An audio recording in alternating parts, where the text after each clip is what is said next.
Hindi yata natatahimin niya kanyang pag-retire. Sa Sambalenyo Vlog. Yes po.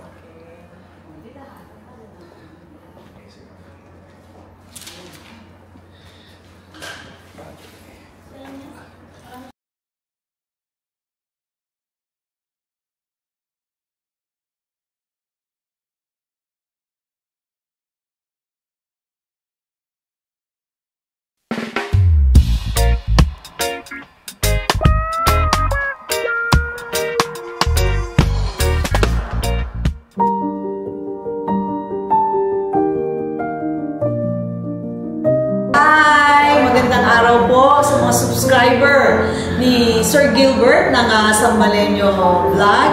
And welcome po sa aming bayan dito sa Iba, Zambales. So I heard, Sir Gilbert, galing ka na sa munisipyo namin, yung aming old municipal hall. And makita naman natin, sobrang laki na ng improvement dito sa ating bayan. So talagang super proud tayo sa nararating ng ating bayan. Siyempre, itong ating bagong munisipyo ay pag-aari ng mamamayan ng bayan ng Iba. Kaya welcome po lahat, especially ikaw, Sir Gilbert. Talaga namang dito ka, galing sa bayan ng Iba. So talagang babalik ka dito sa iyong bayan, Sinilangan. And welcome ka at i-explore mo itong ating bagong municipal site. So marami pa pong itatayong building dito. And then may park din tayo para syempre sa mga kababayan natin. So welcome po sa aming bayan. Ikutin mo ulit, balikan mo itong mga magagandang lugar dito sa ating bayan. So muli po, maraming salamat sa pagbisita and muli magandang araw. Okay, thank you po. Hello mga kasambalenyo. Ngayon nandito ako sa bagong munisipyo ng Iba, Zambales. At nakita nyo naman na na-meet natin si Mayor at nakausap natin. At ayon na sa kanya marami pang project ang nakapila na gagawin nila dito sa Iba, Zambales. So I'm very proud na taga dito ako sa Iba, Zambales. At kung maalala niyo yung vlog natin na ginagawa pa itong munisipyo, nagpalipad tayo ng drone. Ngayon ay bumalik tayo at tapos na yung munisipyo. Marami pa rin dapat na gawin sa labas, pero at least nakalipat na sila dito sa munisipyo. And then magpapalipad tayo, kukuha lang tayo dito sa loob at nakapagpaalam na tayo kay Mayora, na-meet na natin siya.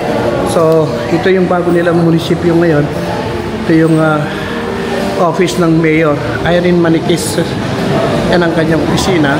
Then makita nyo naman yung ganda ng munisipyo ng Iba, Zambales. Ito yung kanilang bagong munisipyo. Kung maalala ninyo, na gaya ng sabi ko, binablog lang natin ito noon, ginagawa lang. Yan, ganda no. Okay, so andito si Sir Ryan. Kung naalala niyo si Sir Ryan, hello po. Siya ang kasama ko nung una ako nagpunta dito sa munisipyo ng Iba, Zambales, at siya naman ang ating kasama ngayon. Say something, Sir Ryan. Welcome po sa bagong munisipyo ng aming bayan, Iba, Zambales. I hope you like this one. Sobrang ganda po. And thank you po sa pag-feature. Yeah, siya si Ryan, sa tourism naman siya. So sa kanya ako nung nagpaalam nung una nating binlog yung luma muna, saka tayo nagpunta dito. So dahil sa kanya nakapag-vlog tayo. Then sasamahan niya tayo ngayon para ikutin itong bagong munisipyo ng Iba, Zambales. Okay, Sir Ryan? Let's go. Okay, let's go.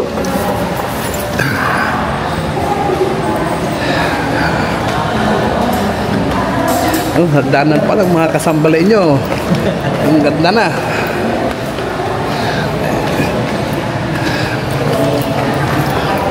Bali, halos lahat ng opisina dito nasa baba sa Ryan, ano? Yes po.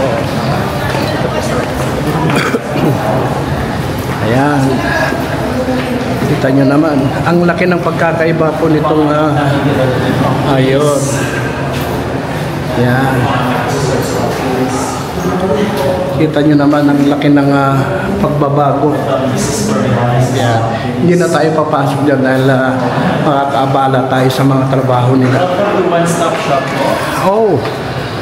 So, andito na lahat. Ang treasury office. Okay. Ang BIR, BFP. Oh, alright. Good morning po. Good morning, good morning. So, bali hindi na sila kung saan pupunta, ano. Ayan. And ito naman ang Pwede dito tambay na lang, ano? Malamig eh. Ito ang aming LC. Yes. Yun, Saver Register Office. Dito po tayo dito sa Christmas na dito sa munisipyo natin.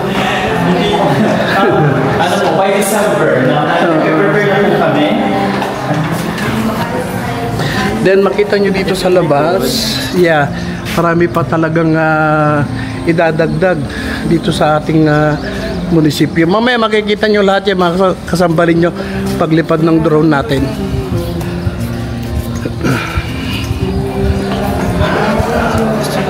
Oh, LTO siguro ito. Sir, kung magpapang walang bagong pag-trace, visa, ay sa taas sa James. Kasi wala siya dito. Ay, sorry. Ako doon sa taas. May session pa kasi. Yung sa agriculture nila, ano? Agriculture. So talagang nandito na lahat mga kasambalay nyo. Counting office. Yan. Ito yung kanilang Public Improvement Services Unit. Senior Citizen. Yan. Kita nyo may sarili pang opisina ng Senior Citizen mga kasambalay nyo. So talagang so dito talaga lahat, ano? Yes po, sir. Tsaka hindi sila kagaya dati na nagsisiksikan sa isang lugar, ano? Dati, malilit niya yung Oo. at saka full glass. Kita-kita kami ginagawa sa... Oo, syempre. Yun lang ang kagandahan nun, ano? Dito po tayo sa museum. Yun. Pasukin natin yung museum, mga kasambalay nyo. Kita niya kung sino mga naging municipal mayors. Oh, yeah.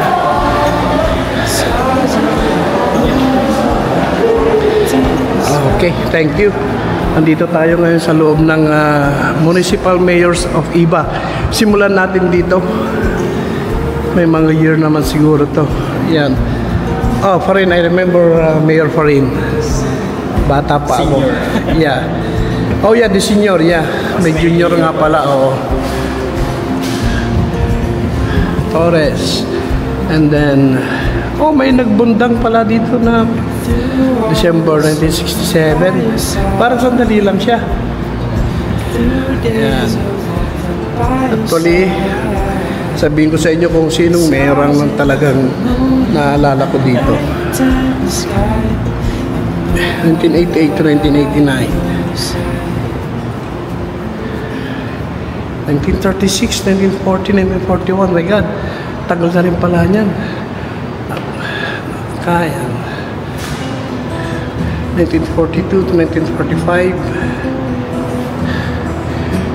January to March 1988. Dali lang.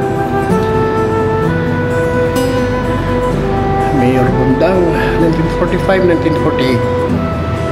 1948. Ito natatandaan kong mayor dito. Mayor Pacho. Yeah. But hindi ko siya nakita kahit minsan. Yeah, no. Naririnig ko lang. Yun. 1949. Bastillas, 1950 to 1956. 6 years. And then, si Attorney Diloso. Ito ba anak ng gobernador? Yes po. Dating governor. Alright. Naging mayor din pala siya dito. Oh, at least yung apelyido ko na dito. Mercado. Pero pala ako, 1956, 1963, sayang. Pinsan. Ito po si Sir Randy Randy. Siya po ang ating current #1 board member. Oh, really? Anak po siya ng ating current governor. Okay. Yung PNP chief yan dati, di ba? Yes. Yeah. Oh, so ito yung ating salukuyang mayor. salukuyang mayor na na-interview natin. Hindi lang maganda, mabait pa. At napaunlakan niya tayo ng interview at message niya sa ating vlog. So, very, very grateful ako na nakaharap natin si Mayora. And to give you a trivia po, Mayor Irene Maniquis Binan is the very first woman mayor. Oh, Female really? mayor. Oh, yeah. As you can see, siya lang Yeah. yung Oo nga, ano? babaeng mayor. Yeah, mga kasambalenyo. Nating vice mayor. Kita nyo naman. Na nadoklok bilang mayor. Yeah, hindi ko napansin yun Yes. na puro lalaki nga pala yung mayor, ano? Kauna-unahang babaeng mayor. Oh, see? Kung kaya ng lalaki, kaya din ang babae. Oh. Ito na po yung mga iba tourism and heritage sites na for barangay po yan.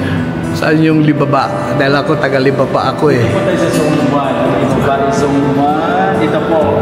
Oh, yeah. Feature sa kanila yung ating Yeah. old municipal hall. Yeah.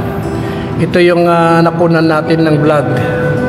Mga kasambalin. So, what year is that? I think it was Parang hindi nagbago. 1971. Oh, 1971. Wala pa po siyang second floor.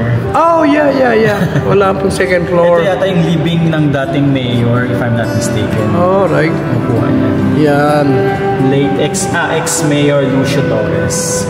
And this is yung Bangang Talinga na condemn natin na halos nandyan lahat ng resort na magaganda na dinadayo. Kaya wala kayong ibang pupuntahan kundi dito lang sa Iba Zambales, Santo Rosario. Hinahanap ko yung aking Libaba. Ayun nga po, yung Zone 1, sir. Ayun na siya yun. Oh, yeah. Oo nga pala. Zone 1 na pala yung barangay ko, mga kasambarin nyo. Sorry. Yeah, Zone 1 na pala ako.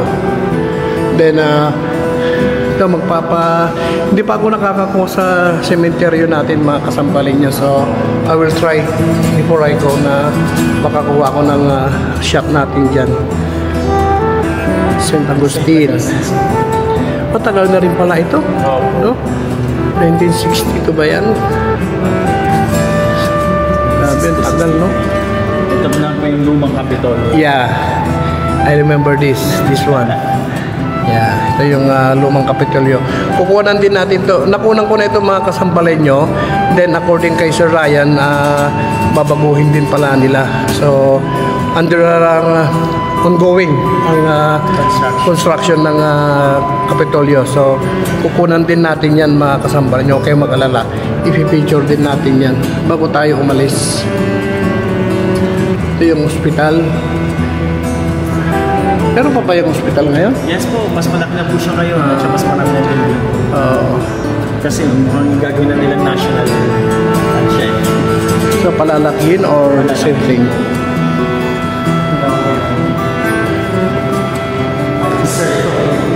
Ano ito? Lumang kampana ng St. Augustine Church. Oh, Hiniram namin sa kanila. buti na restore pa ito, no? And this one. Sobrang bigat, hindi kaya ng 10 tao. Really? Yes. Forklift ang pinagbuhat namin siya. Oh my God. Ito na po yung beginnings of Iba. How Iba began. So, ayan po. Mga unang tao, paano siyang simula. It arrived from Kamyas. Iba is Kamyas. I'll take photo of that one by one para mailagay ko. Ito na po si Ramon Magsaysay. As everyone knows, he was born in Iba, Zambales. Iba Zambales. Hindi nga lang natapos yung kanyang term, no? Was president. Yeah, because of the accident. Ito, mga kasambalin nyo, sa pagkakaalam ko lang, ito daw lang yata ang presidenteng walang bodyguard at pumapara ng victory line. Ito, yeah, according... Tinawag na idolo ng masa. Yeah, according sa mga nagkukwento sa akin, mga especially yung mga nauna sa akin na kung paano daw, ito daw ang presidente talaga ng masa. It's not really Joseph Estrada. Ito ang original na presidente ng masa na sinasabi nila. Doon ako natatawa yun. Pumapara yata ng victory. Then, parang nilagpasan pa yata siya. So, yan mga kasampalin nyo. Kukuha lang tayo ng mga picture nung para mailagay ko din sa vlog ko. Kasi masyadong mabilis kong dito sa video. Okay? At thank you ulit, Sir Ryan. Thank you so much po, and again, welcome to Iba Zambales. I'll see you next time po ulit. Okay, thank you. Okay, yan mga kasampalin nyo. Lalabas na tayo at magpapalipad tayo ng drone para hindi na tayo masyadong makaabala kay Sir Ryan, which talagang papasalamat ako sa kanya. Okay? Yun lang mga kasambalin nyo. At gaya ng sabi ko, God bless us all and please take care. Bye-bye!